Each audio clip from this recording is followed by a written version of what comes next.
Actually ಈ ಒಂದು ಕತೆ ಶುರುವಾಗುವಂಥದ್ದು 2017, 2017ರಲ್ಲಿ ಶುರುವಾಗುತ್ತೆ.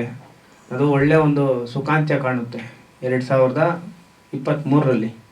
ಅದಕ್ಕೆ ಸಂಬಂಧಪಟ್ಟಂಗೆ ಇದನ್ನು ನಾವು ಒಂದಷ್ಟು ಜನ ಹೆಣ್ಣುಮಕ್ಕಳಿಗೆ ಬುದ್ಧಿ ಬರಬೇಕು. ಶೋಷಣೆಗೆ ಒಳಗಾಗುವಂಥ ಹೆಣ್ಣುಮಕ್ಳು ಯಾವ ಥರ ಶೋಷಣೆಗೆ ಒಳಗಾಗ್ತಾ ಇದ್ದಾರೆ, ಸಮಾಜದಲ್ಲಿ ಯಾವ ಥರ ಯಾಮಾರಿಸ್ತಾ ಇದ್ದಾರೆ ಹೆಣ್ಮಕ್ಳನ್ನ, ಬಡ ಹೆಣ್ಮಕ್ಳನ್ನ ಯಾವ ಥರ ಯಾಮಾರಿಸ್ತಾರೆ, ಯಾವ ಥರ ಅವ್ರಿಗೆ ನೋವು ಕೊಡ್ತಾರೆ, ಇದನ್ನೆಲ್ಲ ಮಾಡಿ ಒಂದು ಸಿನಿಮಾನ ಮಾಡಬೇಕು ಅಂತ ಹೇಳ್ಬಿಟ್ಟು ನಾವು ಸೆಪ್ಟೆಂಬರಲ್ಲಿ ಈ ಸಿನಿಮಾಗೆ ಸಂಬಂಧಪಟ್ಟಂಥ ಒಂದು ನಿಜವಾದ ನೈಜ ಘಟನೆಗಳನ್ನ ಆಧರಿಸಿ ಕತೆ ರೆಡಿ ಮಾಡ್ತೀವಿ. ಅಕ್ಟೋಬರಲ್ಲಿ ಪ್ರೊಡ್ಯೂಸರ್ಸ್ ಬೇಕು ಅಂತ ನಾವು ಇದು ಮಾಡಿದ ತಕ್ಷಣ ನಮ್ಮ ಅಶ್ವಥ್ ಬಳ್ಳಗೆರೆ ಸರ್ ಅವರು ಪ್ರೊಡ್ಯೂಸ್ ಮಾಡೋಣ ಅಂತೇಳ್ಬಿಟ್ಟು ಕತೆ ಕೇಳಿಸ್ಕೊಂಡು ಫೀಲ್ ಆಗ್ತಾರೆ, ತುಂಬ ಮನ್ಸಿಗೆ ನೋವಾಗ್ತಾರೆ. ಚರಣ್ ರಾಜ್ ಸರ್ ಆಗ್ಬೋದು, ನಮ್ಮ ಸಿನಿಮಾದಲ್ಲಿ ಯಾರ್ಯಾರು ಮೈನ್ ಪಾತ್ರಗಳು ಮಾಡ್ತಾ ಇದ್ದಾರೋ ಇವರೆಲ್ಲರೂ ಕಣ್ಣಲ್ಲಿ ನೀರು ಹಾಕಿದ್ದಾರೆ.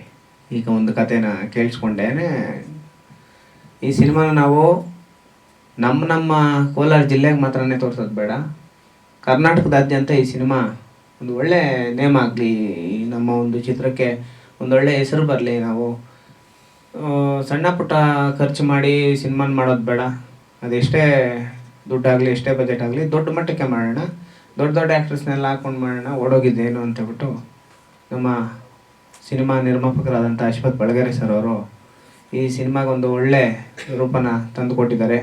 ಅದೇ ರೀತಿ ಕತೆ ಪ್ರತಿಯೊಬ್ಬರಿಗೂ ಇಷ್ಟ ಆಗುತ್ತೆ. ಕರ್ನಾಟಕದ ಜನತೆ ಇಂಥ ಒಂದು ನೈಜ ಘಟನೆ ಮತ್ತು ನಮ್ಮ ಕೋಲಾರ, ಬೆಂಗಳೂರು ರೂರಲ್ ಆಗ್ಬೋದು ಮತ್ತು ಚಿಕ್ಕಬಳ್ಳಾಪುರ ನಮ್ಮ ಆಡು ಭಾಷೆಗೆ ಆ ಭಾಷೆಯಲ್ಲಿ ಅಂದರೆ ಕನ್ನಡ ಭಾಷೆಯಲ್ಲಿ ಸಿನಿಮಾ ಮೂಡಿ ಬರ್ತಾ ಇರೋವಂಥದ್ದು. ಈ ಒಂದು ಚಿತ್ರದಲ್ಲಿ ಮುಖ್ಯವಾಗಿ ನಿಮಗೆ ಪರಿಚಯ ಮಾಡಿಕೊಡೋದಾದರೆ ನಮ್ಮ ಅಶ್ವಥ್ ಬಳ್ಳಗೆರೆ ಸರ್ ಅವರು ಪ್ರೊಡ್ಯೂಸ್ ಮಾಡ್ತಾಯಿದ್ದಾರೆ ಸಿನಿಮಾಗೆ. ಅದು ಎಷ್ಟಾದರೂ ಆಗಲಿ ನಾವು ಮಾಡ್ತೀವಿ ಅಂತ ಹೇಳ್ಬಿಟ್ಟು ಒಂದು ನೈಜ ಘಟನೆಗೆ ಸಂಬಂಧಪಟ್ಟಂಥ ಒಂದು ತುಳಿತಕ್ಕೊಳಗಾದಂಥ ದಮನತರ ಒಂದು ಚಿತ್ರಕ್ಕೆ ಪ್ರೊಡ್ಯೂಸ್ ಮಾಡ್ತಾಯಿದ್ದಾರೆ. ತುಂಬ ಅದ್ಭುತವಾಗಿ ಸಿನಿಮಾ ಬರ್ತಾಯಿದೆ. ಇದಾದಮೇಲೆ ನಮ್ಮ ಎಲ್ಲ ವಿಚಾರ ಅಂದರೆ ಒಂದು ಡೈರೆಕ್ಷನ್ಸ್ ಆಗ್ಬೋದು, ಕ್ಯಾಮ್ರಾಮ್ಯಾನ್ ಆಗ್ಬೋದು, ಪ್ರತಿಯೊಂದೂ ಅವರೇ ನಿಭಾಯಿಸ್ಕೊಂಡು ಒಳ್ಳೆ ಒಂದು ಟೆಕ್ನಿಷಿಯನ್ಸ್ ಬೇಕು, ನಾವೆಲ್ಲ ಇದು ಮಾಡಬೇಕು, ಒಳ್ಳೆ ಡೈರೆಕ್ಟ್ರ್ ಬೇಕು ಅಂತ ಹೇಳ್ಬಿಟ್ಟು ಅಂದಾಗ ತಮಿಳು ಚಿತ್ರರಂಗದಲ್ಲಿ ಕೆಲಸ ಮಾಡಿದಂಥ ಮತ್ತು ನಮ್ಮ ಕೋಲಾರ ಜಿಲ್ಲೆಯವರೇ ಆದಂಥ ನಮ್ಮ ಉದಯ್ ಭಾಸ್ಕರ್ ಅವರು ನಮ್ಮ ಈ ಒಂದು ಚಿತ್ರಕ್ಕೆ ಡೈರೆಕ್ಷನ್ಸ್ ಮಾಡ್ತಾಯಿದ್ದಾರೆ. ಮತ್ತು ಒಂದು ಅದ್ಭುತವಾದಂಥ ಒಂದು ಕ್ಯಾರೆಕ್ಟರ್ ಬೇಕು ನಮಗೆ, ಅಂದರೆ ವಿಲನ್ ಪಾತ್ರ ಮಾಡಬೇಕು. ಈಗಾಗಲೇ ಅವರು ಆ್ಯಕ್ಟ್ರ್ ಆಗಿರ್ಬೇಕು, ಆ್ಯಕ್ಟಿಂಗ್ ಮಾಡಿರಬೇಕು ಅಂತೇಳ್ಬಿಟ್ಟು ನಾವು ಯೋಚನೆ ಮಾಡ್ತಾ ಇರುವಂಥ ಒಂದು ಸಂದರ್ಭದಲ್ಲಿ ನಮಗೆ ಬಂದಂಥ ಒಂದು ಅದ್ಭುತ ಕಲಾವಿದರಂದರೆ ಅದು ಪುನೀತ್ ಸರ್ ಅವರು ಈಗಾಗಲೇ KGF 1, 2 ಚಿತ್ರಗಳಲ್ಲಿ ಪಠಾನ್ ಅಂತ ಹೇಳ್ಬಿಟ್ಟು ಈಗಾಗಲೇ ಫೇಮಸ್ ಆಗಿದ್ದಾರೆ. ಅದನ್ನು ಹೊರತುಪಡಿಸಿ ಸುಮಾರು 30ಕ್ಕೂ ಹೆಚ್ಚು ಸಿನಿಮಾಗಳಲ್ಲಿ ಆ್ಯಕ್ಟ್ ಮಾಡಿದ್ದಾರೆ. ಅವರು ನಮ್ಮ ದ ರೂಲರ್ ಸಿನಿಮಾದಲ್ಲಿ ಮುಖ್ಯ ಪಾತ್ರ ವಹಿಸ್ತಾ ಇದ್ದಾರೆ. ನಂತರ ನಮ್ಮ ಈ ಒಂದು ಸಿನಿಮಾ M&M ಫಿಲ್ಮ್ಸಲ್ಲಿ ಬಿಡುಗಡೆ ಆಗ್ತಾಯಿದೆ ಬ್ಯಾನರ್ಸ್. ಅವ್ರಿಗೆ ಸಂಬಂಧಪಟ್ಟಂಥ ನಮ್ಮ ಮಿಥುನ್ ಅವರು ಕೂಡ ವೇದಿಕೆ ಮೇಲೆ ಇದ್ದಾರೆ. ಅದೇ ರೀತಿ ಚಿತ್ರದ ನಾಯಕ ನಟರಾಗಿ ವಿಶಾಲ್ ಅವರು ಇವತ್ತಿನ ದಿನ ವೇದಿಕೆ ಮೇಲಿದ್ದಾರೆ. ಅವರು ಸುಮಾರು ಒಂದು ರಂಗಭೂಮಿ ಕಲಾವಿದರಾಗಿ ಸುಮಾರು ಸಿನಿಮಾಗಳಲ್ಲಿ ಆ್ಯಕ್ಟ್ ಮಾಡಿ ತುಂಬ ಕಷ್ಟಪಟ್ಕೊಂಡು ಇಲ್ಲಿ ತನಕ ಬಂದಿದ್ದಾರೆ. ಅದೇ ರೀತಿ ನಮ್ಮ ಚಿತ್ರದ ನಾಯಕಿಯಾಗಿ ನಮ್ಮ ರಿತಿಕಾ ಗೌಡ ಅವರು ವೇದಿಕೆ ಮೇಲೆ ಇದ್ದಾರೆ. ಅವರು ತುಂಬ ಕಷ್ಟಪಟ್ಟಿರೋಂಥವ್ರು ಮತ್ತು ನಮ್ಮ ಕೋಲಾರ ಭಾಗದವರೇ. ಅವರು ಅದ್ಭುತವಾಗಿ ಒಂದು ಚಿತ್ರದಲ್ಲಿ ನಟನೆ ಮಾಡುವಂಥ ಕೆಲಸ ಮಾಡಿದ್ದಾರೆ. ಎಲ್ಲ ಒಂದು ಔಟ್ಪುಟ್ಟು ಮುಂದಿನ ದಿನಗಳಲ್ಲಿ ಒಂದೊಂದೇ ನಾವು ನಮ್ಮ ಮಾಧ್ಯಮ ಮಿತ್ರರನ್ನ ಬಿಟ್ಟು ಯಾವುದೇ ಕಾರಣಕ್ಕೂ ಏನೂ ಮಾಡಲ್ಲ. ನಾವು ಮಾಡ್ತಾ ಇರೋಂಥ ಒಂದು ಪ್ರೆಸ್ ಮೀಟು, ನಾವು ಮೊದಲನೇ ಪ್ರೆಸ್ ಮೀಟು ಕೋಲಾರ ಭಾಗ ಬಿಟ್ಟರೆ ಈ ಕಡೆ ನಾವು ಬಂದಿದ್ದ ತಕ್ಷಣ ನಮ್ಮನ್ನ ಎಲ್ಲ ವಿಚಾರಗಳಲ್ಲೇನೂ ನಮ್ಮನ್ನ ಸಪೋರ್ಟ್ ಮಾಡಿಕೊಂಡು ನಿಮ್ಮ ಜೊತೆ ನಾವು ಇರ್ತೀವಿ ಅಂತ ಮಾಡಿದವರು ನಮ್ಮ ಪ್ರವೀಣ್ ಏಕಾಂತ್ ಸರ್ ಆಗ್ಬೋದು ಮತ್ತು ನಮ್ಮ ಸುಮಂತ್ ಆಗ್ಬೋದು. ಅವರು ಅಷ್ಟೇ ತುಂಬ ನಮ್ಗೆ ಸಹಾಯ ಮಾಡ್ತಾಯಿದ್ದಾರೆ. ಅದೇ ರೀತಿ ದುರ್ಗಾ ಬುಡ್ಡಿದೀಪ್ ಅವರು ವೇದಿಕೆ ಮೇಲೆ ಇದ್ದಾರೆ. ಅವರು ಈ ಸಿನಿಮಾ ನಮ್ಮ ಒಂದು ಚಿತ್ರದಲ್ಲಿ ಮುಖ್ಯ ಪಾತ್ರ ವಹಿಸಿದ್ದಾರೆ. ಕಷ್ಟಪಟ್ಟು ಪಿಕ್ಚರ್ ಮಾಡಿದ್ದೀವಿ ಸರ್. ಒಳ್ಳೆ ಕ್ವಾಲಿಟಿ ಕೊಡಬೇಕು, ಜನಗಳಿಗೊಂದು ಉತ್ತಮವಾದಂಥ ಒಂದು ಸಂದೇಶವನ್ನು ಕೊಡಬೇಕು. ಯಾರು ಸೆಕೆಂಡ್ PU ಮುಗಿಸ್ಕೊಂಡು ಡಿಗ್ರಿಗೆ ಹೋಗುವಂಥ ಹೆಣ್ಮಕ್ಳಾಗ್ಬೋದು, ಮಕ್ಕಳಾಗ್ಬೋದು, ಯಾವುದೇ ಒಂದು ತಂದೆ ಸಿನಿಮಾ ನೋಡಿದಾರಂದರೆ ಇಮಿಡಿಯೇಟಾಗಿ ಅವ್ರ ಮಗಳನ್ನ ಕರ್ಕೊಂಡ್ಬಂದು ಸಿನಿಮಾ ನೋಡೋವಂಥ ಕೆಲಸ ನಡೆಯುತ್ತೆ.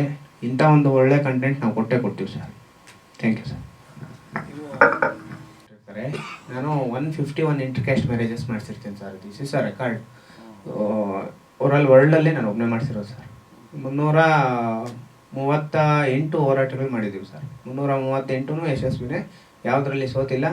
ಬಟ್ ನಾವೇನಂದರೆ ಆ ಒಂದು ಭಾಗದಲ್ಲಿ, ನಮ್ಮ ಕೋಲಾರ ಹಳ್ಳಿ ಭಾಗದಲ್ಲಿ ಆಗ್ಬೋದು, ಲಾಸ್ಟ್ ಟೈಮ್ ನಿಮಗೆಲ್ಲ ಜ್ಞಾಪಕ ಇರ್ಬೇಕು ಮೇ ಬಿ, ದೇವ್ರ ಕೋಲ್ ಮುಟ್ಟದ ಅಂತ ಹೇಳ್ಬಿಟ್ಟು ಒಂದು ಹುಡುಗನ 60,000 ಫೈನ್ ಹಾಕ್ಬಿಟ್ಟು ಊರಿಂದ ಬಹಿಷ್ಕಾರ ಹಾಕಿರ್ತಾರೆ.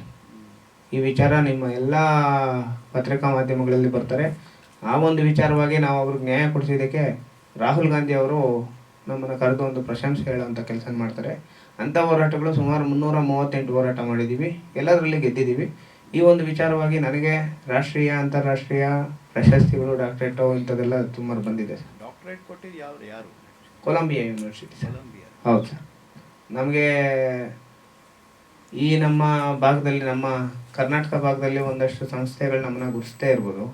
ಬಟ್ ಭಾರತ ದೇಶದಾದ್ಯಂತ ಎಲ್ಲ ಒಂದಷ್ಟು ಜನ ನಮ್ಮನ್ನ ಗುರುತಿಸಿ ನಮಗೆ ಇದು ಮಾಡೋಂಥದ್ದು ಮಾಡಿದ್ದಾರೆ ಸರ್. ಈ ಸಿನಿಮಾ ಯಾವ ಪರ್ಟಿಕ್ಯುಲರ್ ಇನ್ಸಿಡೆಂಟ್ ಮೇಲೆ ಬೇಸ್ ಮಾಡಿರೋದು? 2017 ನಡೆದಿರೋಂಥ ಒಂದು ಹೆಣ್ಣುಮಗಳ ಮೇಲೆ ನಡೆಯುವಂಥ ಒಂದು ಶೋಷಣೆ. ಹೆಣ್ಣುಮಕ್ಕಳು ಯಾವ ಥರ ಸಮಾಜದಲ್ಲಿ ಗೆದ್ದು ಬರ್ತಾರೆ, ಆ ಹೆಣ್ಣು ಮಕ್ಕಳಿಗೆ ನಮ್ಮ ಸಂವಿಧಾನ, ಭಾರತ ದೇಶದ ಕಾನ್ಸ್ಟಿಟ್ಯೂಷನ್ ಯಾವ ಥರ ಹೆಣ್ಣು ಮಕ್ಕಳಿಗೆ ಸಹಾಯ ಮಾಡುತ್ತೆ, ಹೆಣ್ಣು ಮಕ್ಕಳ ಪರವಾಗಿ ಯಾವ ಥರ ಸಂವಿಧಾನ ಇದೆ ಅಂತ ಹೇಳ್ಬಿಟ್ಟು ತೋರಿಸಿದ್ವಿ ಸರ್.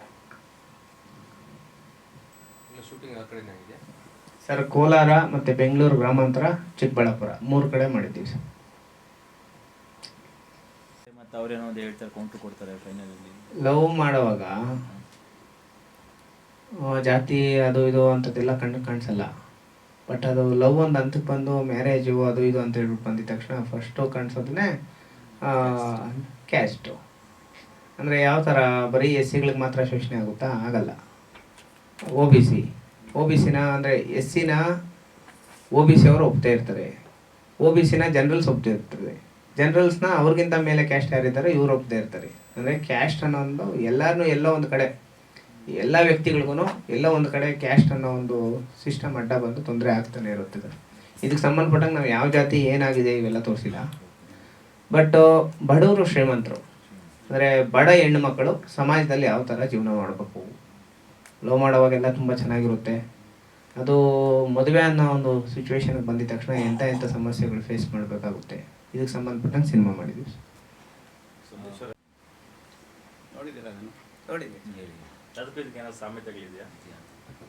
ಸರ್ ನಮ್ಮ ಸಿನಿಮಾ ನೋಡಿದೆ ಜಾಸ್ತಿ ಜನ ಏನಂತ ಹೇಳಿದ್ರೆ, ಈಗ ಇತ್ತೀಚೆಗೆ ಒಂದಷ್ಟು ಈ ಮೇಕಿಂಗ್ ವಿಡಿಯೋಸು ಮತ್ತು ಇತ್ತೀಚೆಗೆ ಒಂದು ವಾರದಿಂದ ಈ ಕಡೆ ನಾವು ಸಿನಿಮಾ ಮಾಡಿದ್ಮೇಲೆ ಜಾಸ್ತಿ ಜನ ಏನಂತ ಇದ್ದಾರೆ ಅಂದರೆ, ನಿಮ್ಮ ಸಿನಿಮಾ ಜೈ ಭೀಮ್ ಸಿನಿಮಾ ಥರ ಇರುತ್ತಾ, ಅಥವಾ ಅಸುರನ್ ಸಿನಿಮಾ ಥರ ಇರುತ್ತಾ, ಅಥವಾ ಯಾವ ಥರ ಮಾಡ್ತಾಯಿದ್ದೀರಾ, ಅದೇ ನೀವು ಇವಾಗ ಕೇಳ್ದಂಗೆ ಪಾರ್ಲರ್ ಸಿನಿಮಾ ಥರ ಇರುತ್ತೆ.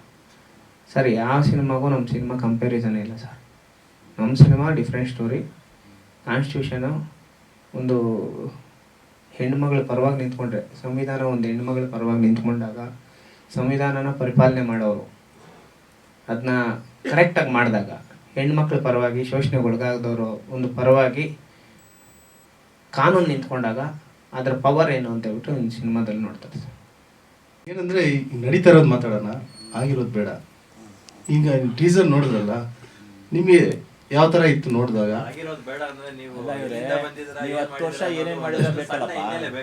ಹೌದೌದು. ಬಟ್ ನನಗೇನಂದರೆ ಈಗ ಮಾಡಿರೋದ್ ಬಗ್ಗೆ ಮಾತಾಡೋಣ ಅಂತ ಬಂದಿರೋದು. ಅದಕ್ಕೆ ಸರ್ ನಾನು ಅಸಿಸ್ಟೆಂಟಾಗಿ ವರ್ಕ್ ಮಾಡಿದ್ದೀನಿ, ನಾನು ಎಡಿಟರಾಗಿ ವರ್ಕ್ ಮಾಡಿದ್ದೀನಿ, ಮತ್ತು ಕ್ಯಾಮ್ರಾ ಡಿಪಾರ್ಟ್ಮೆಂಟಲ್ಲಿ ವರ್ಕ್ ಮಾಡಿದ್ದೀನಿ. ತಮಿಳ್ ಫಿಲ್ಮ್ ಒಂದು 3-4 ಮಾಡಿದ್ದೀನಿ ನಾನು. ಆಮೇಲೆ ಕನ್ನಡ ಫಿಲ್ಮ್ 2 ಮಾಡಿದ್ದೀನಿ. ಆಮೇಲೆ ಇದು ನನಗೆ ಒಂದು ಚಾನ್ಸ್ ಸಿಕ್ಕಿದೆ ಡೈರೆಕ್ಷನ್ ಮಾಡೋಕ್ಕೆ, ಫಸ್ಟ್ ಫಿಲಿಮು. ಸೊ ಎಲ್ಲ ಸರ್ ನಾನು ತಮಿಳಲ್ಲಿ ಅಳಗಾನಂದಂ ಅಂತ ಒಂದು ಡೈರೆಕ್ಟರ್ ಇದ್ದರು, ಕನ್ನಡದಲ್ಲಿ ಇವಾಗ ಮಾಯಾನಗರಿ ಅಂತ ಒಂದು film last month before release ಆಯಿತು, ಶಂಕರ್ ಆರಾಧ್ಯ ಅವ್ರ ಜೊತೆ ವರ್ಕ್ ಮಾಡಿದ್ದೀನಿ ಸರ್. 18th ಕ್ರಾಸು ನೆಕ್ಸ್ಟ್ ಇದು ಸೆಕೆಂಡ್ ಫಿಲಿಮ್ ಮಾಡೋದು. ಅದ್ರಲ್ಲಿ ನಾನು ಡೈರೆಕ್ಷನ್ ಡಿಪಾರ್ಟ್ಮೆಂಟು ಮಾಡಿದ್ದೀನಿ, DOP ಮಾಡಿದ್ದೀನಿ. 18 ಕ್ರಾಸಲ್ಲಿ ಇದ್ದೀರಾ ನೀವು? ಅಸಿಸ್ಟೆಂಟ್ ಆಗಿದ್ದೆ ನಾನು. ನಾನು KGF. ನಾನು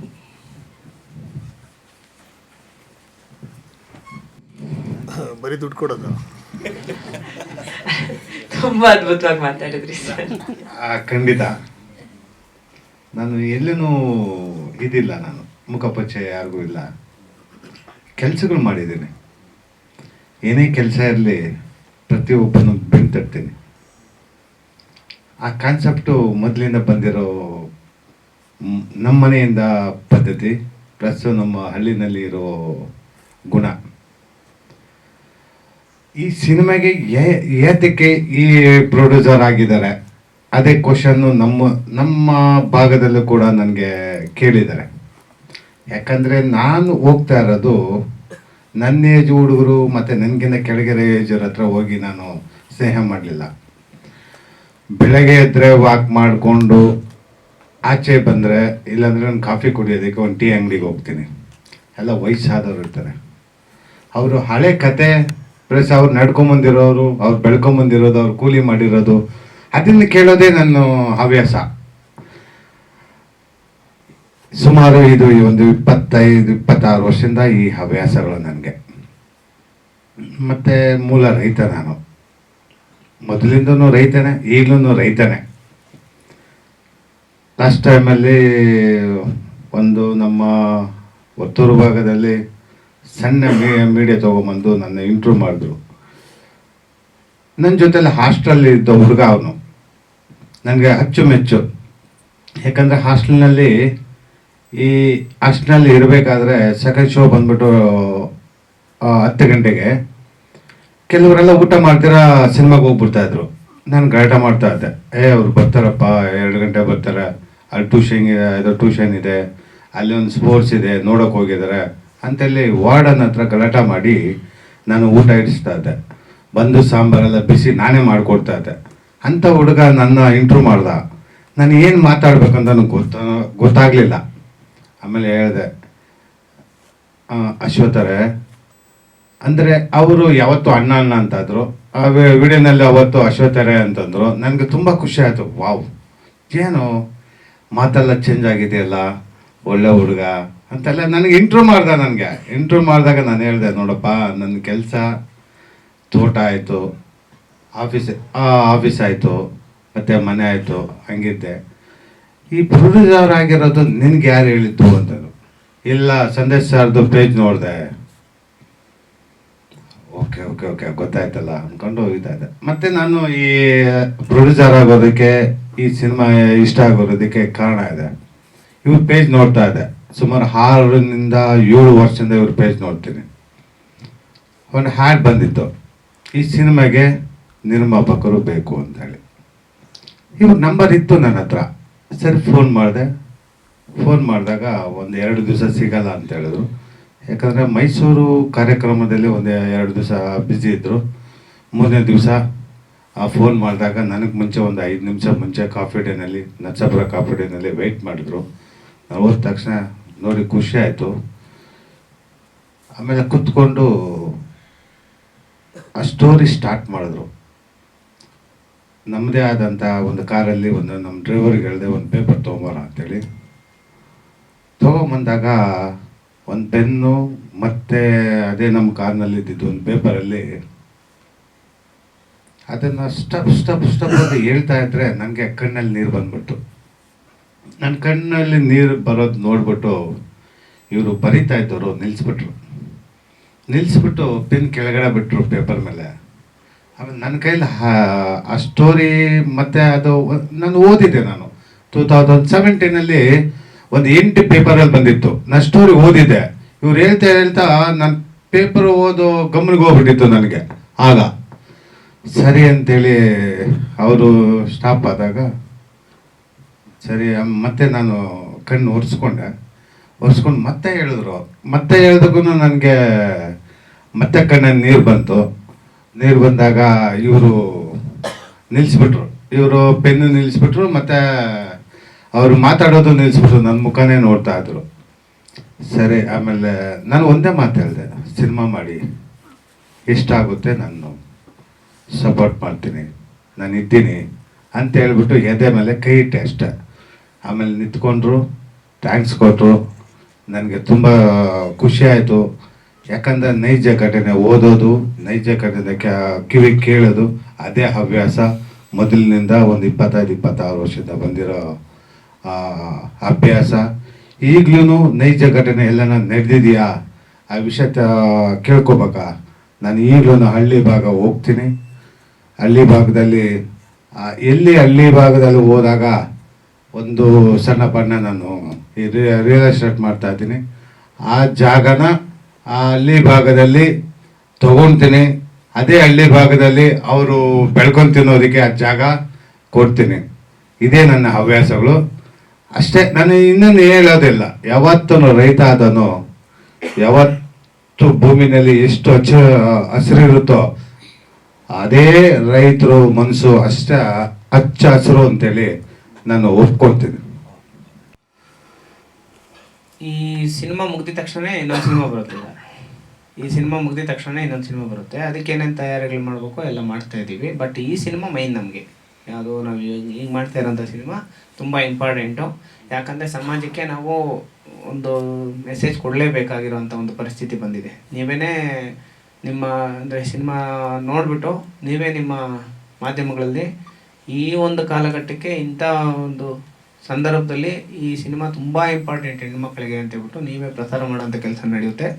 ಅವತ್ತು ಏನಾಗುತ್ತೋ ಇವತ್ತು ನಾನು ಹೇಳ್ತಾ ಇದ್ದೀನಿ.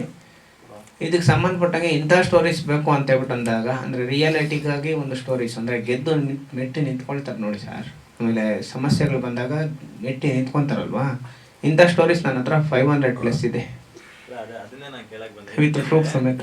ಓಕೆ, ರೀಸೆಂಟ್ ಆಗಿ ಚಿಂತಾಮಣಿ ಹತ್ರ ಕಂಬಾಲಪಲ್ಲಿಯಲ್ಲಿ ಒಂದು ಅಟ್ರಾಸಿಟಿ ಕೇಸ್ ಮೇಲೆ ಸಾಕಷ್ಟು ಮನೆಗಳನ್ನ ಸುಟ್ಟಾಕಿದ್ರು. ಹೌದು. ಸೊ ಅದನ್ನ ಬೇರೆ ಯಾರೂ ಅಂದ್ರೆ ಕಮರ್ಷಿಯಲಿ ಒಂದು ಪ್ರೊಜೆಕ್ಟ್ ಮಾಡುವಂತ ಕಾರ್ಯಗಳಾಗ್ಲಿಲ್ಲ ಇಲ್ಲಿವರೆಗೂ ಸೋಫಾರ್. ಅಂತವುಗಳನ್ನೆಲ್ಲ ಮಾಡದೆ ಜೈವಿಂನ ಮೀರಿಸುವಂತ ಕಥೆಗಳು ಅವೆಲ್ಲನೂ ಅದೇ ಅಲ್ಲ. ಆ ಥರ 100 ಕಥೆಗಳಿದೆ ನೀವು ಹೇಳ್ದಂಗೆ. ಅದಕ್ಕೆ ನಾನು ಕೇಳ್ತಾ ಇರೋದು, ಆ ಥರದ ಕಥೆಗಳನ್ನ ಇನ್ನೂ ಇದೆಯಾ ಪ್ಲಾನಿಂಗ್ ಅಲ್ಲಿ? ಇದೆ ಸರ್, ಸ್ಟೋರೀಸ್ ನನ್ನ ಹತ್ರ ಅಷ್ಟಿದೆ. ಬಟ್ ನಮ್ಮ ಸ್ಥಿತಿಗತಿಗಳು ಈಗ ನಮಗೇನು ಒಂದು ಧೈರ್ಯ ಏನಂದರೆ ನಮ್ಮ ಪ್ರೊಡ್ಯೂಸರ್ ಸರ್, ಅವರು ಏನು ಬೇಕೋ ಮಾಡ್ತಾರೆ. ಅಂದರೆ ಇಂಥದ್ದಾದರೆ ಇಂಥದ್ದು ನಾವು ಅಂದ್ಕೊಂಡಿದ್ದು ಬಜೆಟ್ ಬೇರೆ. ಬಟ್ ಈಗಾಗಲೇ ಸುಮಾರು 4.5 crores ತನಕ ಖರ್ಚಾಗಿದೆ. ಅಷ್ಟು ಖರ್ಚು ಮಾಡಿ ಸಿನಿಮಾ ಮಾಡ್ತಾರೆ. ಕ್ಯಾರೆಕ್ಟರ್ ಸೆಲೆಕ್ಟ್ ಆಗಿದೆ ಅಂತ ಕಾಲ್ ಬಂತು. ಮತ್ತು ಒಂದಿನ ಕರೆದು ನನಗೆ ಸ್ಟೋರಿ ಎಕ್ಸ್ಪ್ಲೈನ್ ಮಾಡಿದ್ರು. ಸ್ಟೋರಿ ಎಕ್ಸ್ಪ್ಲೈನ್ ಮಾಡಿದವಾಗ ನನಗೆ ಬೇಕಾಗಿದ್ದಿದ್ದು ಈ ಥರ ಕ್ಯಾರೆಕ್ಟರ್ ಅಂತ ನನಗೆ ತುಂಬ ಅನ್ನಿಸ್ತು. ಮನ್ಸಿಗೆ ತುಂಬ ನೋವಾಯಿತು. ಆ ಕ್ಯಾರೆಕ್ಟರ್ ರಿಯಲಾಗಿ ನೈಜ ಘಟನೆ ಆಗಿರೋದ್ರಿಂದ ನಾನು ಮಾಡಲೇಬೇಕು, ನಾನು ಮಾಡ್ತೀನಿ ಸರ್ ಅಂತ ನಾನು ಒಪ್ಕೊಂಡು ನಾನು ಈ ಕ್ಯಾರೆಕ್ಟರ್ನ ನಾನು ಪ್ಲೇ ಮಾಡ್ತಿದ್ದೀನಿ ಸಿನಿಮಾದಲ್ಲಿ. ಮುಂಚೆ ಯಾವ್ದಾರ ಮಾಡಿದ್ದೀರಾ ಸರ್? ಇಲ್ಲ, ಇದು ನಂದು ಮೊದಲನೇ ಚಿತ್ರ. ನಂದು ಇದರಲ್ಲಿ ಹೀರೋಯಿನ್ ತಾಯಿ ಪಾತ್ರ ಮಾಡ್ತಿದ್ದೀನಿ.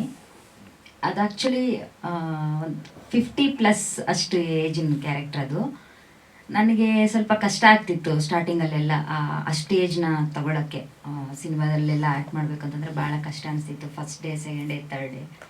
ಅದಾದಮೇಲೆ ನಮ್ಮ ತಾಯಿ ಏನು ಮಾಡಿದಾರೋ ಅದನ್ನ ನಮ್ಮ ತಾಯಿ ಸ್ಕ್ರೀನಿಂದ ಆ ಕಡೆ ಮಾಡಿದ್ದಾರೆ, ನಾನು ಸ್ಕ್ರೀನ್ ಮೇಲೆ ಮಾಡ್ತಿದ್ದೀನಿ. ಅಂದರೆ ಆ ಬಡತನ ಮತ್ತು ತಾಯಿ ಮಗಳ ಬಾಂಡಿಂಗು ಇದೆಲ್ಲನೂ ನನಗೀಗ ಅದು ನೈಜವಾಗಿಯೇ ಕೂತ್ಬಿಟ್ಟಿದೆ ನನ್ನ ತಲೆಯಲ್ಲಿ. ಸೊ ಆರಾಮಾಗಿ ಇವಾಗ ನಮ್ಮಿಬ್ಬರು ಬಾಂಡಿಂಗು ಕೂಡ ಹಾಗೇ ಇದೆ. ಬೇರೆಯವ್ರ ಜೊತೆ ಮಾಡ್ತಿದ್ದೀನಿ ಅಂತ ಏನೂ ಅನಿಸಲ್ಲ ನನಗೆ. ನಾವು ಸ್ಟಾರ್ಟಿಂಗಲ್ಲೇ ನಾವಿಬ್ಬರು ನೋಡಿಕೊಂಡಾಗ ಆ ತಾಯಿ ಮತ್ತು ಮಗಳ ಫೀಲ್ ನನಗೆ ಅದು ಆಟೋಮೆಟಿಕ್ಕಾಗಿ ತಲೆಯಲ್ಲಿ ಕೂತ್ಕೊಬಿಡ್ತು. ಸೊ ಹಂಗಾಗಿ ನಾನು ಭಾಳ ಇಷ್ಟಪಟ್ಟು ಈ ಕ್ಯಾರೆಕ್ಟರ್ನ ನಾನು ಮಾಡ್ತಿದ್ದೀನಿ. Thank you.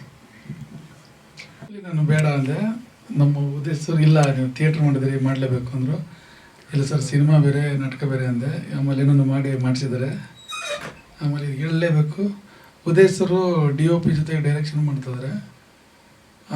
ಇದೆಲ್ಲ ಯಾಕಂದರೆ ಸಂದೇಶ್ ಅವರು ತುಂಬ ಹೋರಾಟ ಮಾಡಿದ್ದಾರೆ. ನಾವು ಸಿನಿಮಾ ಗೊತ್ತಿರೋರು, ಅವರು ಹೋರಾಟದ ಮುಖಾಂತರ ಅವರು ನೈಜವಾಗಿ ನೋಡಿದ್ರು. ಅವರು ನಾವು ಸಿನಿಮಾ ಮುಖಾಂತರ ತೆರೆಗೆ ಏನೆಲ್ಲ ಬೇಕು ಅದೆಲ್ಲ ಗುದ್ದಾಡ್ತೀವಿ. ಅವರು ನೈಜತೆಗೆ ಅವ್ರ ಕತೆಗೆ ಅವರ ಹೋರಾಟನ ಅದ್ರ ಬಗ್ಗೆ ಗುದ್ದಾಡ್ತಾರೆ. ಹಾಗಾಗಿ ಅವ್ರ ಹೋರಾಟ ನಡೀತಾ ಇದೆ. ನಾವು ಸಿನಿಮಾನ ಏನೆಲ್ಲ ಮಾಡ್ಬೋದು, ಸಿನಿಮಾಕ್ಕೆ ಏನೆಲ್ಲ ಅದಕ್ಕೆ ಫೀಲ್ ಮಾಡ್ಬೋದೆಲ್ಲ ಫೀಲ್ ಮಾಡ್ತಿದ್ವಿ. ಮತ್ತು ಅಶ್ವಸ್ಥರ ಬಗ್ಗೆ ಹೇಳಲೇಬೇಕು. ಅವ್ರು ನಮ್ಗೆ ಹೆಂಗಂದರೆ ದಾನಚೂರ ಕರ್ಣ ಇದ್ದಂಗೆ. ಅವರು ಆ್ಯಕ್ಚುಲಿ ನಾನು ಇದುವರೆಗೂ ಪ್ರೊಡ್ಯೂಸರ್ ನೋಡಿದ್ದೀನಿ. ಪ್ರೊಡ್ಯೂಸರ್ 108 ಕ್ವಶನ್ ಕೇಳ್ತಾರೆ, ಆದರೆ ಇವ್ರು ಏನೂ ಕೇಳಲ್ಲ. ಮಾಡಿ ಮಾಡಿ ಮಾಡಿ ನೀವು ಮಾಡ್ತೀನಿ ಮಾಡಿ ಅಂತಾರೆ. ಅದು ನಾವು ಉದಯ್ ಸರ್ ನಗ್ತಾ ಇರ್ತೀವಿ, ಅಯ್ಯೋ ಎಂಥದ್ದು ಪ್ರೊಡ್ಯೂಸರ್ ನುಡಿದೀವಿ, ಇಂಥ ಪ್ರೊಡ್ಯೂಸರ್ ಅವ್ರು ನುಡಿಯಲ್ಲ ಅಂತ. ಯಾಕಂದರೆ ಒಳ್ಳೆ ಮನುಷ್ಯ ಅವರು. ಅವ್ರು ಮಾತಾಡೋದ್ರಲ್ಲೇ ಗೊತ್ತಾಯ್ತು, ಒಬ್ಬ ರೈತ ಅವರು, ಒಂದು ಹಳ್ಳಿಯ ಸೊಗಡನ್ನು ಇಟ್ಕೊಂಡು ಬಂದಂಥವ್ರು.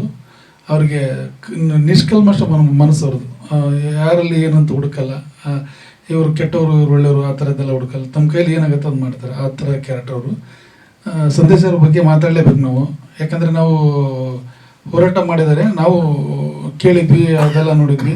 ಕೆಲವು ಟೈಮಲ್ಲಿ ಅವ್ರ ಬಗ್ಗೆ ಏನೇನೋ ಮಾತಾಡ್ತಾರೆ, ಹಾಗೆ ಹೀಗೆ ಏನೇನೋ ಅವರು ಒಂದಷ್ಟು ಇಲ್ಲ ಕಣ ಹಾಗೆ ಹೀಗೆ ಅಂತ ಅವ್ರ ಬಗ್ಗೆ ಏನೇನೋ ಮಾತಾಡ್ತಾರೆ, ಗೊತ್ತಲ್ಲ. ನೀನು ಯಾರಿಗೂ ಬಿಟ್ಟಿಲ್ಲ, ಅಂಬೇಡ್ಕರ್ಗೂ ಬಿಟ್ಟಿಲ್ಲ, ಗಾಂಧಿಗೂ ಬಿಟ್ಟಿಲ್ಲ, ಯಾರಿಗೂ ಬಿಟ್ಟಿಲ್ಲ. ಎಲ್ಲರಿಗೂ ಪ್ಲಸ್ ಅಂದ್ರೆ ಮೈನಸ್ ಇದ್ದೇ ಇರುತ್ತೆ, ಮೈನಸ್ ಅಂದ್ರೆ ಪ್ಲಸ್ ಇದ್ದೇ ಇರುತ್ತೆ. ಅವ್ರ ಬಗ್ಗೆ ನಮ್ಗೆ ತುಂಬ ಜನ ಹೇಳಿದ್ರು ಹಾಗೆ ಹೀಗೆ ಅಂತ. ಆದರೆ ಒಳ್ಳೆ ಮನುಷ್ಯ ಅವರು. ಯಾಕಂದರೆ ಅವ್ರು ನಾವು ನೋಡಿದಂಗೆ ಅವರು ಈ ಬಡವರಿಗೆ, ದೀನದಲಿತರಿಗೆ, ತುಳಿತುಕೊಳಗಾದವ್ರ ಬಗ್ಗೆ ಹೋರಾಡ್ತಾರೆ. ಯಾಕಂದರೆ ಅವರು ಅದೇ ರಕ್ತದಲ್ಲಿ ಹುಟ್ಟಿದ್ದಾರೆ, ಅದನ್ನು ಕಂಡಿದ್ದಾರೆ, ನೋಡಿದ್ದಾರೆ. ಅವ್ರ ಮನಸ್ಸು ಅವ್ರಿಗೆ ಗೊತ್ತಾಗ್ತದೆ, ಆ ಹೋರಾಟ ಮಾಡ್ತಾರೆ. ಆ ಹೋರಾಟ ಮಾಡುವಾಗ ಕೆಲವರು ಆಗದಿರೋರು ಎಲ್ಲ ಬೇರೆ ಬೇರೆ ಕಮೆಂಟ್ ಎಲ್ಲ ಮಾಡ್ತಾರೆ, ಹಂಗೆ ಹಿಂಗೆ ಕಾಂಟ್ರವರ್ಸಿ ಮಾಡ್ತಾನೆ ಎಲ್ಲ, ಅದು ಇದು ಅಂತೆಲ್ಲ ಮಾತಾಡ್ತಾರೆ. ಅದು ಅವ್ರ ಹೋರಾಟ ನಿಜವಾಗ್ದು ಹೋರಾಟ ಚೆನ್ನಾಗಿದೆ. ಆದರೆ ನಾವು ನೈಜವಾಗಿ ನೋಡಿದಾಗ ಗೊತ್ತಾಯ್ತು ನಮಗೆ, ಒಳ್ಳೆ ಮನಸ್ಸಿದೆ ಅವ್ರ ಹತ್ರ. ಅವರು ಮಾತಾಡೋದು ನೀವು ಮೀಡಿಯಾದಲ್ಲಿ ಆಗಲಿ ಯೂಟ್ಯೂಬಲ್ಲಾಗಲಿ ನೋಡೋದೇ ಬೇರೆ, ಅವರು ಒಳ್ಳೆ ಹಾರ್ಟ್ ಇದೆ ಅವ್ರಿಗೆ. ಹಾಗಾಗಿ ಇದೊಂದು ಹೊಸ ಟೀಮು. ನಾನು ಸಿನಿಮಾ ಮಾಡಿರ್ಬೋದು, ನಾವೆಲ್ಲ ಡೈರೆಕ್ಟರ್ಸ್ ಅವ್ರ ಸಿನಿಮಾವನ್ನು ಮಾಡಿರ್ಬೋದು, ಆದರೆ ನಾವೆಲ್ಲರೂ ಮಾಡುವಾಗ, ಯಾಕಂದರೆ ನಾವು ಇಲ್ಲಿ ಬೆಂಗಳೂರು ರೇಂಜಿಗೆ ಸಿನಿಮಾ ಮಾಡ್ತಾಯಿಲ್ಲ, ಅದು ಕೋಲಾರ ರೇಂಜಿಗೆ ಸಿನಿಮಾ ಮಾಡ್ತಿರೋದು. ಹಾಗಾಗಿ ಮಾಧ್ಯಮ ಮಿತ್ರರಿಗೆ ನಾವು ಇದೇ ಫಸ್ಟ್ ಟೈಮ್ ಮೀಟ್ ಆಗ್ತಿರೋದು. ಯಾಕಂದರೆ ಅಲ್ಲಿ ಇರ್ತಕ್ಕಂಥ ಅದಕ್ಕೆ ಯಾವುದೇ ಥರ ಕಲರು ಬಣ್ಣ ಹಚ್ಚಿಲ್ಲ. ನೈಜವಾಗಿ ನಾವು ಕೂತ್ಕೊಂಡು ಸ್ಕ್ರಿಪ್ಟ್ ಮಾಡಿ ಸಿನಿಮಾ ಮಾಡೋದೇ ಬೇರೆ, ನೈಜವಾಗಿ ಅದನ್ನು ಒಂದು ಸ್ವಲ್ಪ ಫೀಲ್ ಮಾಡೋದೇ ಬೇರೆ, ನೈಜತೆ ಹಿಡ್ಕೊಳ್ಳೋದೇ ಬೇರೆ. ಹಾಗಾಗಿ ಎಲ್ಲ ಹೋರಾಟ ಮಾಡ್ತಿದ್ವಿ. ನಾಳೆ ನಿಮ್ಮ ಮುಖಾಂತರ ತೆರೆಯಲ್ಲಿ ನೋಡ್ತೀರಾ, ತೆರೆಯಲ್ಲಿ ಇನ್ನೂ ಏನೇನು ಮಾಡ್ಬೋದೆಲ್ಲ ಮಾಡ್ತಿದ್ವಿ. ಇಷ್ಟೆಲ್ಲ ಮಾತಾಡೋದಕ್ಕೆ ಎಲ್ಲರಿಗೂ ಥ್ಯಾಂಕ್ಸ್. ನಾನು ವಿಶಾಲ್ ಅಂತ. ಇದು ನನ್ನ 3ನೇ ಸಿನಿಮಾ. ಇದು ಕತೆ ಹೆಂಗೆ ಅಂದರೆ, ಆ್ಯಕ್ಚುಲಿ ಹೇಳ್ದಂಗೆ ನಮ್ಮ ಸಂದೇಶ್ ಸರ್, ನಾನು ಅವನ್ನ ಫೇಸ್ಬುಕ್ಕಲ್ಲಿ 2 ವರ್ಷದಿಂದ ಫಾಲೋ ಮಾಡ್ತಿದ್ದೆ, ಹೋರಾಟ ಎಲ್ಲ ನೋಡ್ತಿದ್ದೆ. ಓಕೆ, ಇವರು ತುಂಬ ಏನಂತ ಗ್ರೇಟ್ ವ್ಯಕ್ತಿನೇ ಇರಬೇಕು, ಫಾಲೋ ಮಾಡ್ತಾಯಿದ್ದೆ. ಓಕೆ, ಹಂಗಾಗಿ ಅದನ್ನು ನೆಕ್ಸ್ಟು ನಮಗೆ ಉದಯ್ ಸರ್ ಪರಿಚಯ ಆದರು. ಒಂದು ಸಿನಿಮಾದಲ್ಲಿ ಉದಯ್ ಸರ್ ಪರಿಚಯ ಆದರು. ಆ ಸಿನಿಮಾದಲ್ಲಿ ನಾನು ಏನಂತಾರೆ ಟಿಪಿಕಲ್ ನೆಗೆಟಿವ್ ಫುಲ್ ರಗಡ್ ಕ್ಯಾರೆಕ್ಟರ್ ಪ್ಲೇ ಮಾಡಿದ್ದೀನಿ ಆ ಸಿನಿಮಾದಲ್ಲಿ. ಈ ಸಿನಿಮಾ ವಿಚಾರಕ್ಕೆ ಬಂದರೆ, ಈ ಸಿನಿಮಾದಲ್ಲಿ ನಾನು cool guy, college going student. So dual shade ಇರುತ್ತೆ ನನಗೆ ಈ ಸಿನಿಮಾದಲ್ಲಿ. ಸಿನಿಮಾ ಪಾತ್ರಕ್ಕೆ ಹೇಳೋದಾದರೆ ಡ್ಯುಯಲ್ ಶೇಡ್ ಮಾಡ್ತಿದ್ದೀನಿ ಈ ಸಿನಿಮಾದಲ್ಲಿ. ಸಿನಿಮಾ ಮಾಡೋಕ್ಕೆ ಚಾನ್ಸ್ ಕೊಟ್ಟಿರೋ ಸಂದೇಶ್ ಅಣ್ಣಗೆ ತುಂಬ ಥ್ಯಾಂಕ್ಸ್ ಹೇಳೋಕ್ಕೆ ಇಷ್ಟಪಡ್ತೀನಿ. ಹಾಗೂ ಉದಯ್ ಭಾಸ್ಕರ್ ಡೈರೆಕ್ಟರ್ ಅವ್ರಿಗೂ ತುಂಬ ಥ್ಯಾಂಕ್ಸ್ ಹೇಳೋಕ್ಕೆ ಇಷ್ಟಪಡ್ತೀನಿ, ನಮ್ಮ ಗುರುಗಳು. ಹಾಗೂ ಪುನೀತ್ ಸರ್ ಅವ್ರಿಗೂ ತುಂಬ ಥ್ಯಾಂಕ್ಸ್ ಹೇಳೋಕ್ಕೆ ಇಷ್ಟಪಡ್ತೀನಿ. ಅಷ್ಟೇ, ಥ್ಯಾಂಕ್ ಯು. ಜನರನ್ನ ತಲುಪಬೇಕಂದ್ರೆ ಮಾಧ್ಯಮದವರ ಬೆಂಬಲ ಬೇಕೇ ಬೇಕು. ಥ್ಯಾಂಕ್ ಯು ಸೋ ಮಚ್ ಎಲ್ರಿಗೂ.